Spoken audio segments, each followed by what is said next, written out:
What's up, everybody? It's your boy, G_Money Raiders, aka Galen, coming to you with another edition of My Take.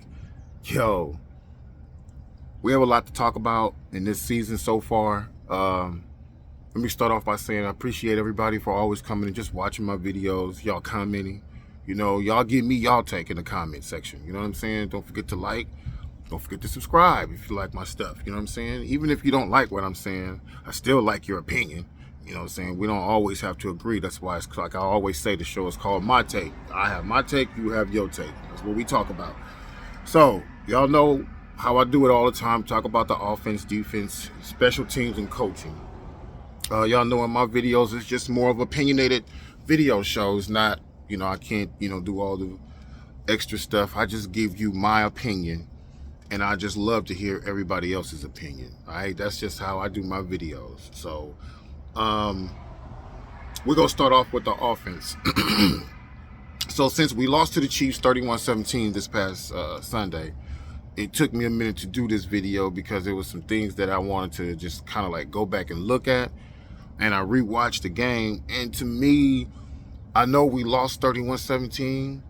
But I do feel like this team went up against two tough offensive teams and two tough defensive teams back to back. And for them to go toe-to-toe with Miami like the way they did, and then turn around and play the Chiefs, and then, that, like, if y'all really stop and think about it, yeah, I know the score was 31-17, but it was literally 21-17 in the fourth quarter. I mean, you got to think about that. So, like, it wasn't like they just blew us out. They got a lucky play with the guy Rice.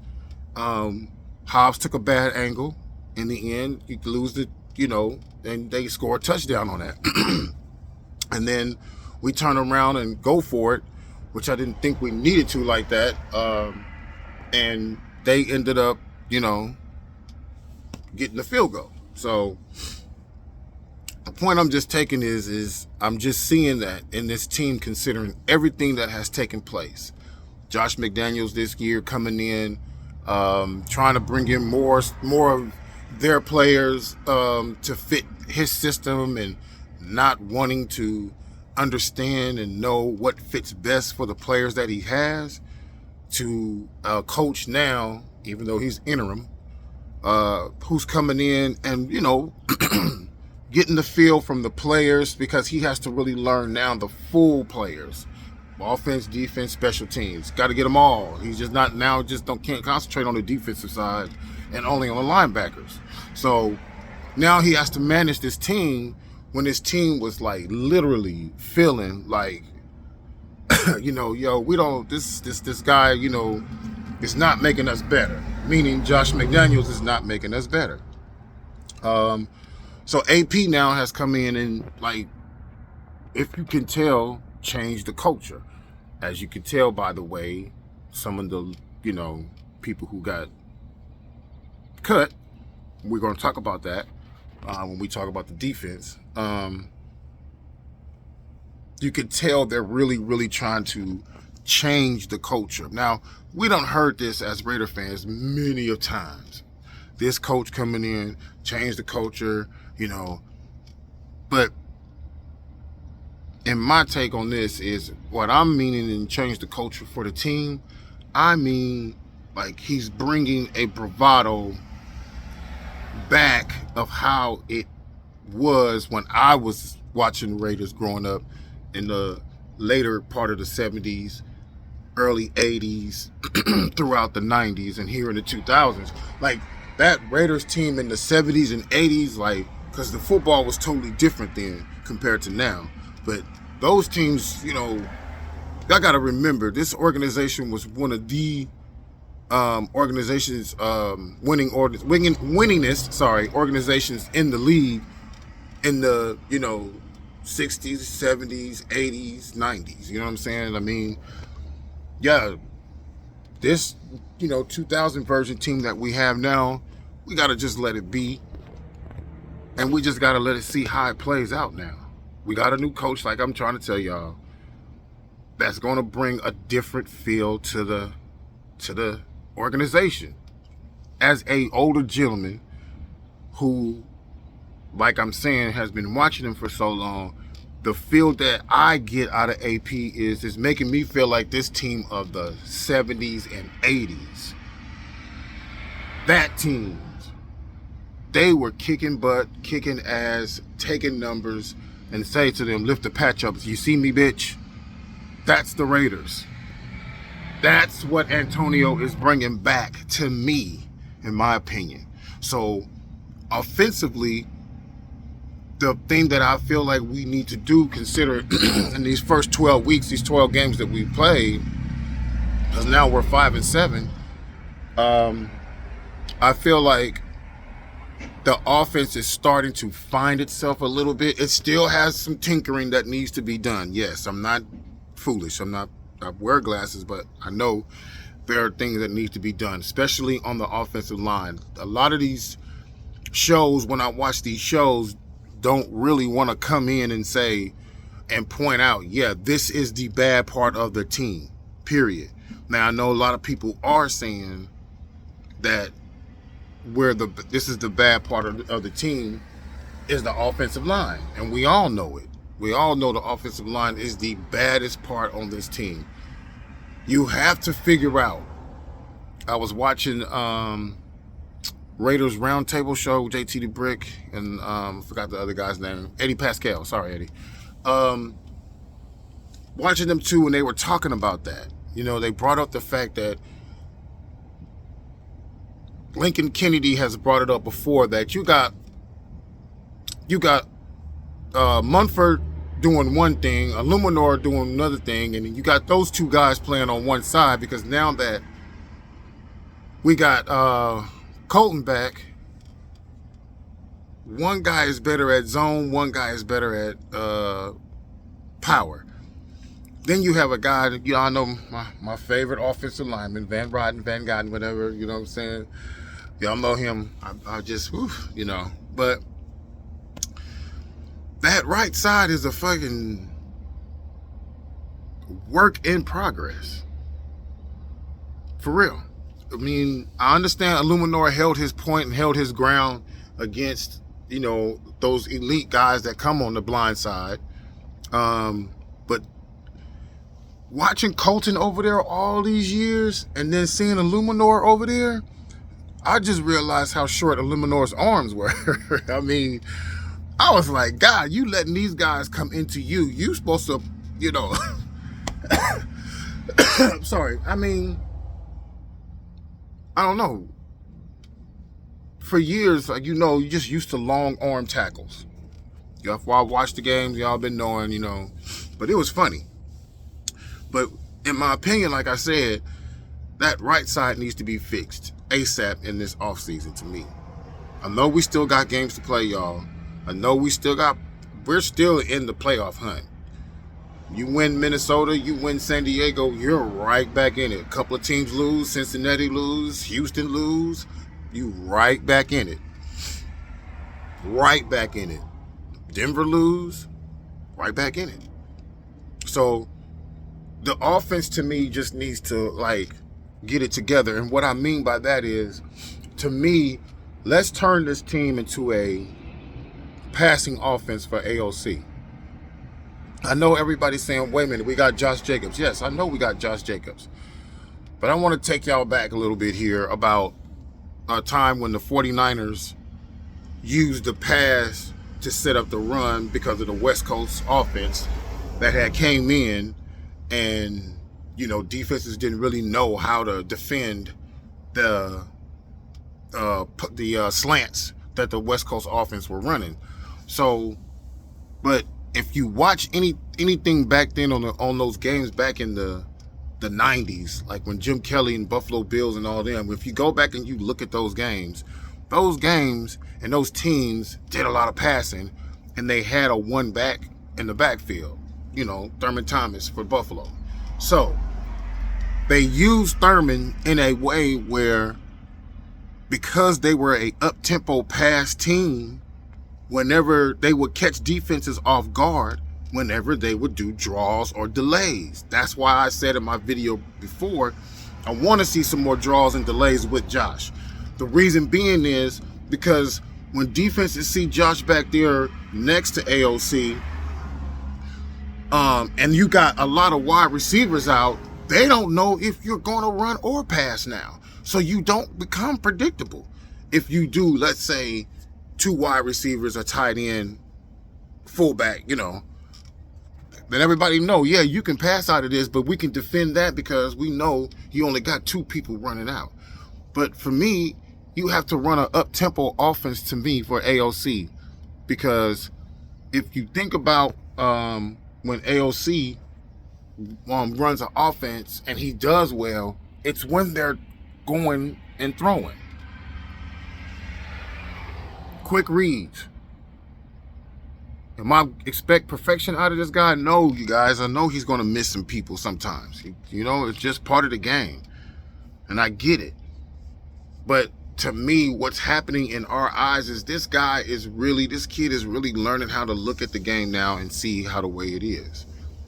So right now, we just got to look at the offense right now and say, we need a little more up-tempo coming out of this bye week so that we don't make ourselves look predictable to Minnesota. So if we can find a way to get 3-4 wide receivers out there, have Josh in the back, now AOC knows, oh, okay, you taking that safety out of the box. There's not a 8-man box anymore because you got the 3 wide receivers out there. And then if you do have a tight end, you can motion him out and have him be out, and it really makes it harder now. Now you don't become predictable. You can hand it off on a draw with Josh. You can hand it on a delay with Josh. You can now screen with Josh. You can do all kinds of things with that for the offense. So that's what I want to see coming in after this bye week. The team is really focusing on play-wise of getting AOC's game to a degree and point where the more he's passing, the slower the game will get for him. And I get that we're a run team, but I feel like we're a better run team when we're in the red zone, when we really focus on that. But can't be predictable in that either. You got to be able to play action more in that area of the field so you can get 7 points in. Because like I said, y'all, in my last video, we only scored 7 points. 7 points. This was the first time in a while we scored 14 points. The offense has scored 2 touchdowns. But what ended up happening? We only scored 3 after that. So something has to change. So that's my take is I'm just saying this offense has to go and run it a little more. Defensively, now let's go to the defense. Now this defense has played phenomenal. Now, the latest news. Now, we all know Marcus Peters is gone. What's his name gone? Teamer is gone. Roderick Teamer is gone. Teamer got arrested for DUI. And I was wondering when they was going to let Marcus Peters go because, I'm sorry, y'all. Like, the lackluster of wanting to tackle from that guy was really, really, really bothering me. Like 24, Charles Woodson. See, I wasn't old enough to know about Willie Brown when Willie Brown wore it. Like I said, I was a kid in the late 70s when the Raiders was, playing there. So I was young. But 24 is a special number when you're wearing it on defense for the Raiders. And we all know that. 24 is a number that represents, man. So it was cool to have him. I appreciate the time that we had him, but right now I like how the way that they're going about, changing the culture in this organization, like I said, because the defense is getting better, y'all. I mean, I understand it gave up 31 points total, but that first half, man, Kansas City wasn't doing nothing. Or should I say that first quarter, Kansas City wasn't doing nothing. They came out smashing. It was Kansas City had to go and resort to a little trickery in order to beat the Raiders defense. I was mad that Max wasn't at better health because I know he could have got Mahomes more than one time on the sacks. It was good to see him still get another sack, 11th on the year. So Max keep doing his thing. Tyree Wilson, man, I get that everybody is trying to dismiss this young man and say, oh, he's only this. But I don't remember nobody dismissing Khalil Mack when he only had 4 sacks his rookie year. 4. This guy is not a bending defensive end. He's not.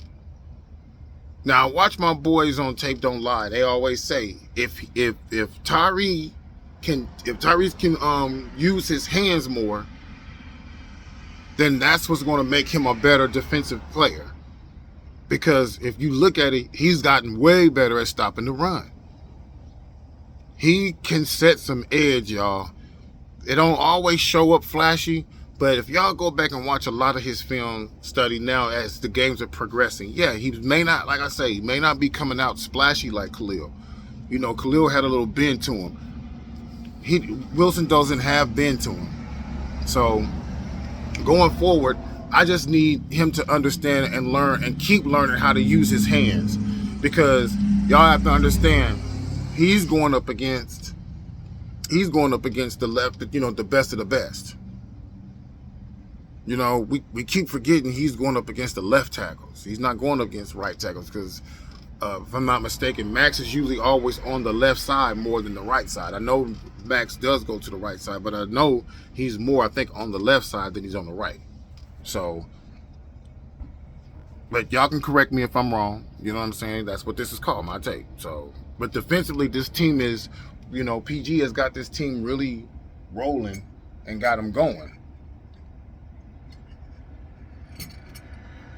So, defensively, I don't really have too much more to say because I just like to see them in that Kansas City game, though, like, put more hands on Kelce, because that Kelce, I don't like how they allow Kelce to just run free off the line.